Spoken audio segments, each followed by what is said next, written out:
I mean, I guess one thing that immediately makes me curious, and it's because I'm seeing the back of a black box here. In terms of like systemic design, as in presumably on the other side there's modules and there's cables and things like this, but in a way that's opaque to me as a performer, and presumably audience as well. But how do you view, not necessarily, I mean, also in specific of your setup and your instruments and your patch, but how do you view this kind of systemic thinking where there's multiple, presumably separate networks of things that you then, I guess, negotiate? Like, what's your top level, like zoomed out view of how you approach synthesis? Yeah, well, it's evolved a lot over the years. I started out playing like, other like guitars and all that kind of stuff, and maybe even like playing keyboards since I was a little kid, like 3 years old or something. So I guess that I started out thinking that I was going to just, that I wanted it to be very, I guess really immediate.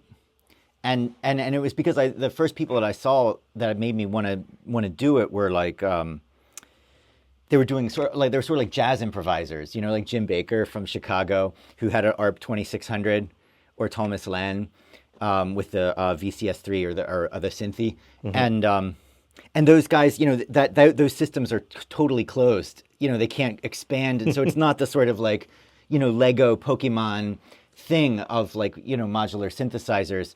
And this stuff wasn't even like a Pokemon thing when I saw them and got into it anyway, because this is like 90s, And so I ended up getting, a bit bigger, and I got interested in synthesis, and I, wanted to have all the things that were tools of synthesis, and even, computers and samplers and like all the things.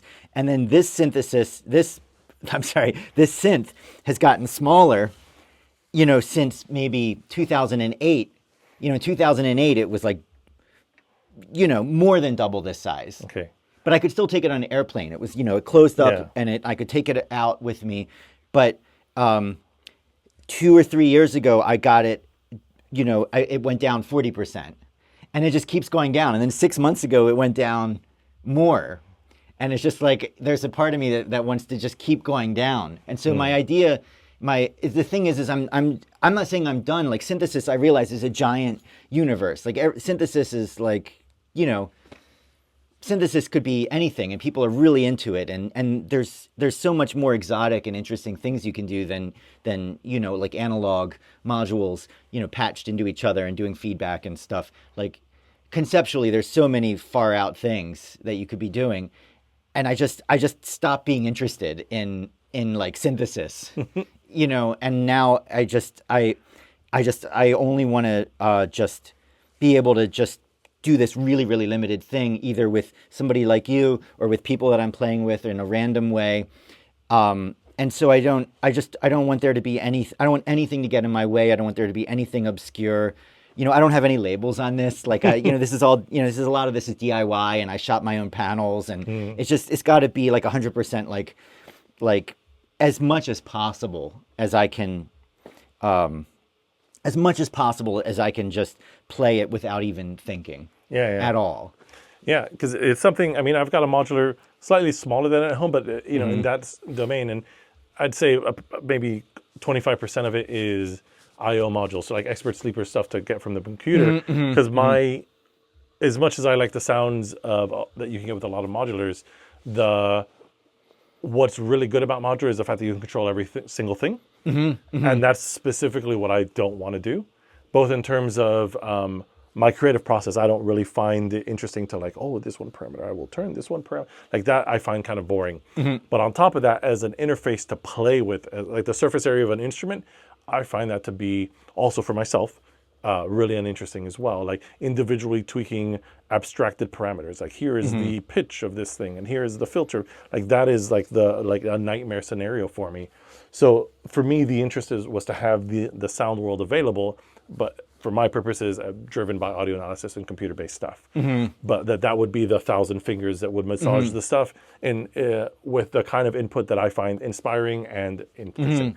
So the same sound world, but completely divorced from the interface of what a modular typically is. Which it seems. I mean, I had my eyes closed for a bunch of it. So you've got like a ribbon thing where you're doing a bunch of your gestural playing. How much are you up here as well? I wasn't a lot. I mean, I used to. So that's the thing. So that's the thing I really like about computers, is that you can like put in this sort of like this idea of like the macro, and you have like all these macros, So if you were like, if you like change one thing, you could make it like change a million other things downstream, and I think that you could set that up. But I just recently I had this whole other section of this that had all this control stuff because I just had too much spaghetti and I couldn't reach things. And so I ended up sort of programming sort of, a little bit of that sort of macros. Like I had joysticks and I had things where I had everything kind of down here. And I just realized that it was just making it too heavy because I started playing outside a lot and physically heavy.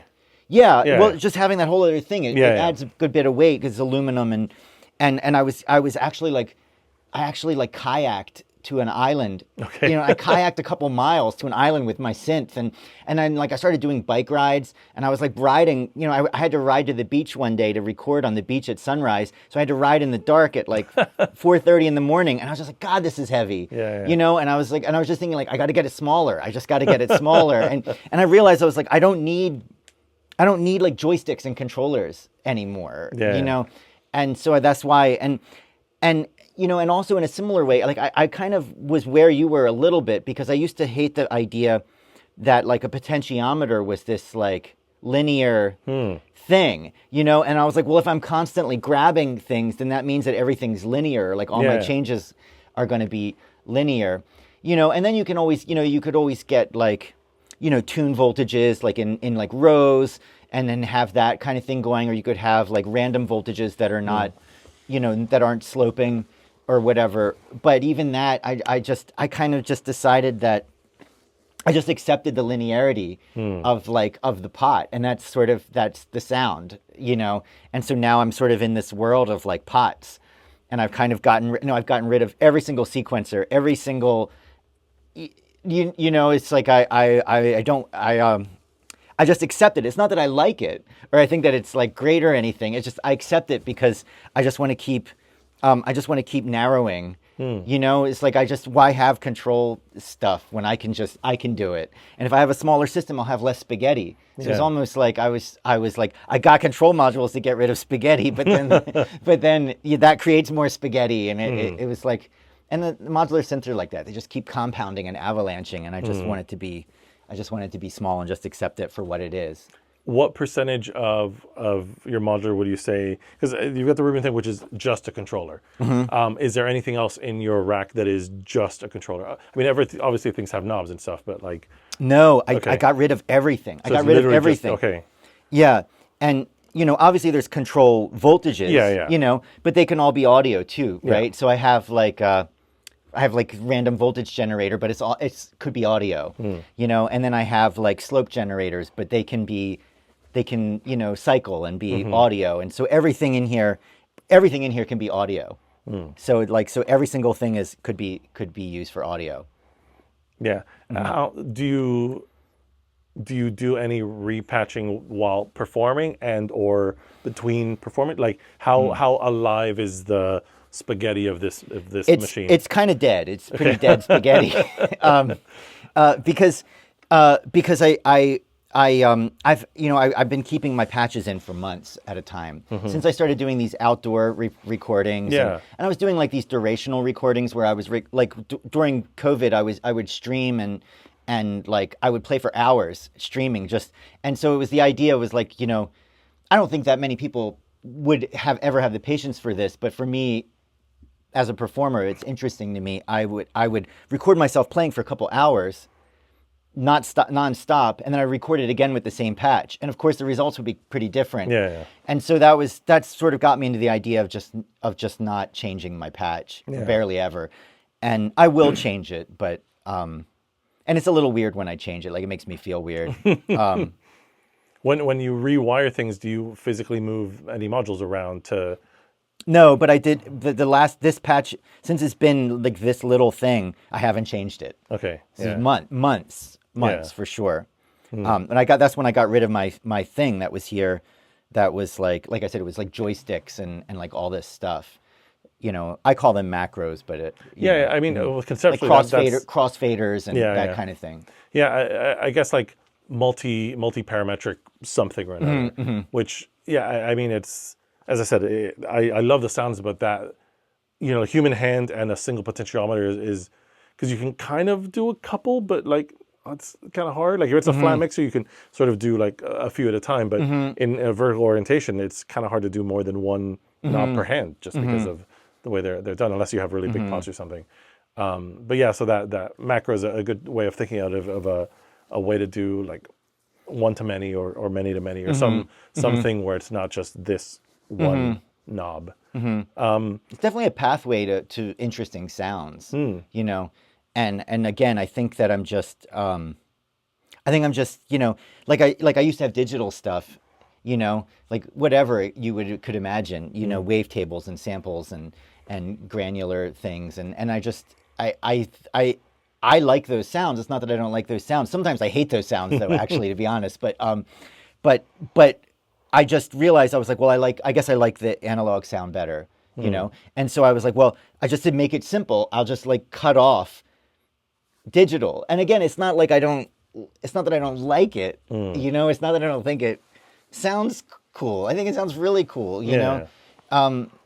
But I guess it's like sort of like being vegetarian, like my wife and I are vegetarian, and it's not like we don't like meat. I mean, there's all these reasons to be a vegetarian. It's not like I could tell you like 10 reasons why we're vegetarian, but one of them, to be honest, is just that I enjoy the process of like cutting stuff to see if I can do it and how easy it is to do it and how if I like doing it. And I like cut digital sound sources out of my life like a couple years ago, and I like never looked back, even though I liked it. I like it. I kind of want to picture like a weird, super niche like reality TV show where you take someone who's got a modular synth and then someone sneaks into their house at night and replaces each module one at a time with a digital facsimile of it, and like the whole game show is to see if and when they ever notice. So like like this like a ship of Sisyphus or whatever it is, like 6 months from now it's just it's a computer. It's just there's a MacBook in there and there's just controllers in it. Like at what point does because I do agree there's a sound and a vibe, like it's I think the either or is an unuseful dichotomy, but it's what resonates with you in terms of concept and negotiating the idea of signal or whatever. Like I'm not a purist. I have some analog stuff. Most of the stuff in my physical modular is analog, but there's some stuff in there that is digital. So it's a funky thing to negotiate that. Yeah, I'm not really necessarily like into the like being a purist by doing it. Although it definitely I mean there's a few technical things like because there's like DACs and stuff in the modules, and that like sometimes that limits the voltage ranges and stuff, and so like with the ribbon has a really wide voltage range, like I think it might be like 9 volts or something like that. That is digital, isn't it? This isn't digital. The USB is reappropriating the USB for because it's actually there's 2 sensors. So it's actually like signal and ground for 2 different sensors. Okay. So so the four whatever pins, the 4 pins are all it's all analog. All right.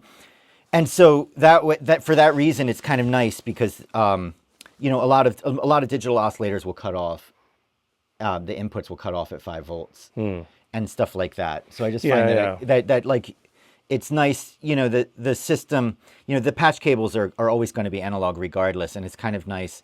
I think that anyway, I can tell a little bit the difference, but it's a bit you're right. It doesn't really matter. And if somebody like secretly replaced it and it felt the same, if I hit if I use the ribbon and it didn't I didn't hear I didn't hear it stop, or I don't hear any staircasing, or if the FM still sounds the same, and I don't hear if I don't hear aliasing or things, then I wouldn't care. I wouldn't care at all. Honestly, it doesn't matter. Yeah. Kind of a very different question here, but again, just because of how we're situated and stuff like that, I wonder what your thinking is. That there's this like the trope of the laptop, and you're checking your email, like you tend to see a black screen. Like when you perform, is it typically like this oriented? Do you ever perform with it down? Like what's your view on like not necessarily legibility, but the this is functionally almost like a laptop screen. It's like you just put a little Apple logo on the back of it. Like I should do that. yeah. But like I can't see anything. Like what's the? Is it something you think about? Like Yeah, I guess it has to be ergonomic, right? Because when I go on my bike, I can't take this. This case that usually has my mixer and my cables in it, and so I just have this here, and so I set it on top, and it really, really helps to just have that much. Yeah. So this is really where this is 100% comfortable for me. Like I think that my playing style, if this was up higher and I was like this, like Glenn Gould or something, that wouldn't be good either. So I guess this is perfect for me because when I'm like out in the woods playing, it's really hard to play down low. Like maybe I should tilt it down.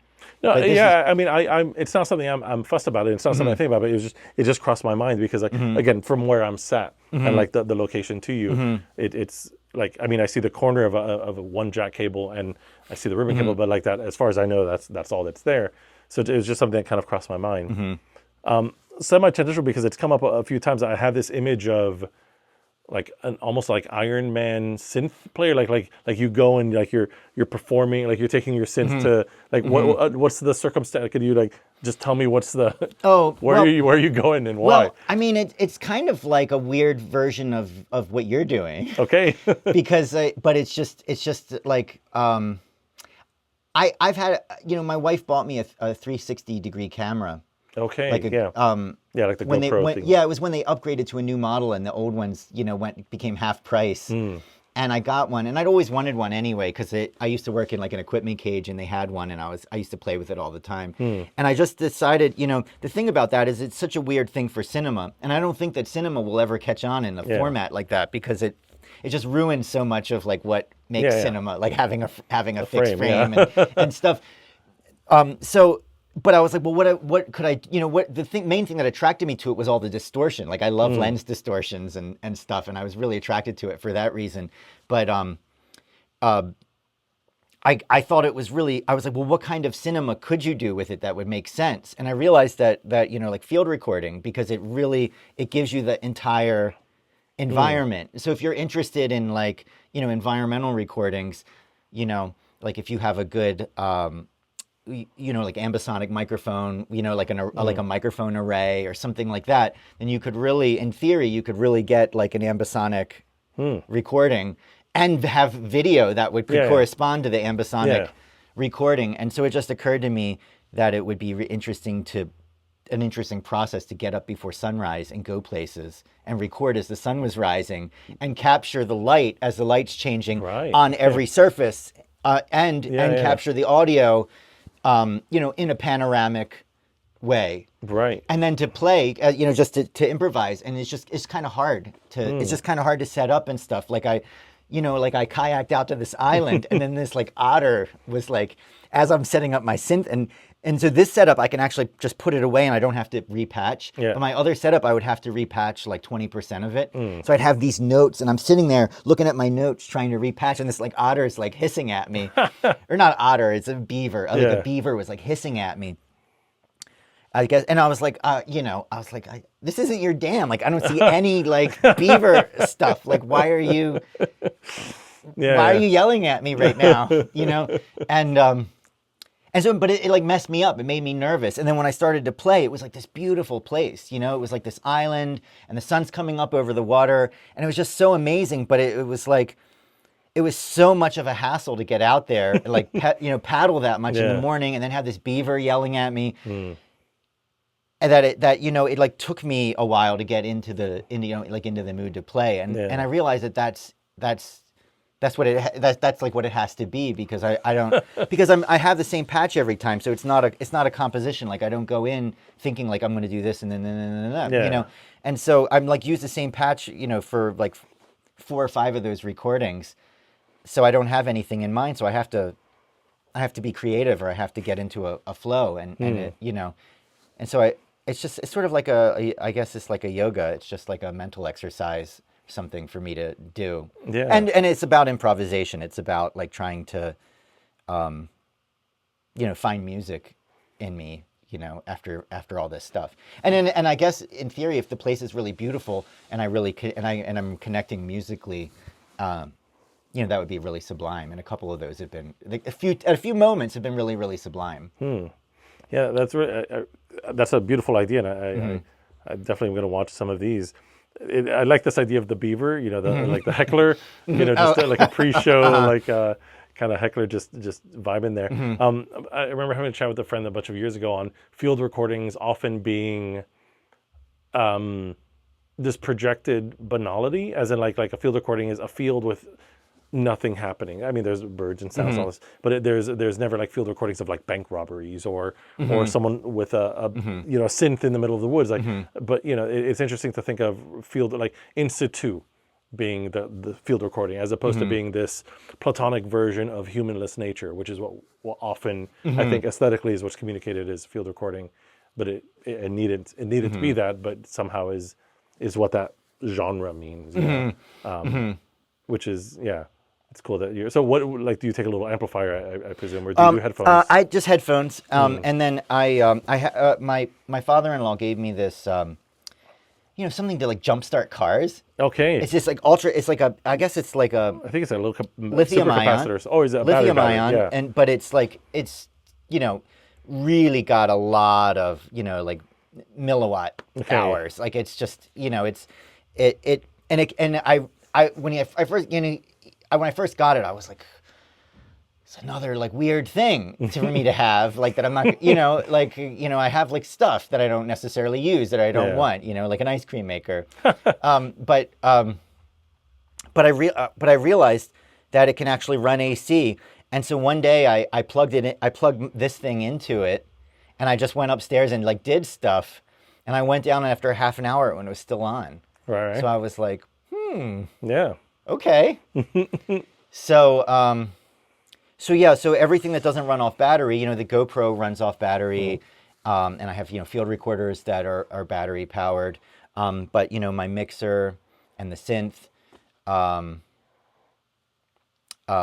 run off of the AC, at least for a little while. Yeah. You know, maybe 40 minutes, 45 minutes, maybe. Yeah.